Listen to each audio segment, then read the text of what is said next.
இனிமே கண்ணை மூடிட்டு கடலை எண்ணெய் வாங்கலாம். ஏன்னா மந்த்ரா கடலை எண்ணெய் இதயத்தின் தயாரிப்பு. வறுக்க பொரிக்க ஏன் எல்லா சமையலுக்கும் மந்த்ரா தான். மந்த்ரா கடலை எண்ணெய், அபார ருசி, ஆரோக்கியமான உடல் நலம். தூத்துக்குடி மாவட்டம் சாத்தான்குளத்தில் தந்தை மகன் அடித்து கொல்லப்பட்ட வழக்கில் மார்ச் 23ஆம் தேதி தீர்ப்பு வழங்கப்பட்டது.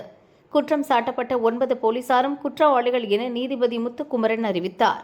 இவர்களுக்கான தண்டனை விவரம் இன்று அறிவிக்கப்படும் என நீதிபதி தெரிவித்தார். முன்னதாக குற்றவாளிகள் தண்டனை தொடர்பாக மத்திய மாநில அரசுகளிடம் அறிக்கையும் கேட்கப்பட்டிருந்தது. சாத்தான்குளம் வழக்கு இன்று காலை மதுரை மாவட்ட அமர்வு நீதிமன்றத்தில் விசாரணைக்கு வந்தது. ஆனால் அரசு தரப்பில் அறிக்கை தாக்கல் செய்யப்படவில்லை.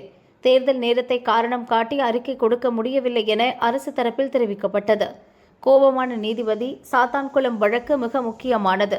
தேர்தலுக்கும் இதுக்கும் என்ன சம்பந்தம்? அறிக்கை கொடுக்க ஏன் தாமதிக்கிறீர்கள்? வழக்கை பொறுத்தவரை என்ன கருத்தாக இருந்தாலும் பதில் மனுவாக தாக்கல் செய்யுங்கள் என்றார்.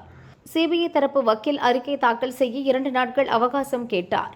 இதனை ஏற்க மறுத்த நீதிபதி, மாலைக்குள் அறிக்கை கொடுக்க வேண்டும், இல்லையென்றால் தண்டனை விவரத்தை ஏப்ரல் 2ஆம் தேதிக்கு ஒத்திவைப்பதாக நீதிபதி முத்துக்குமரன் உத்தரவிட்டுள்ளார்.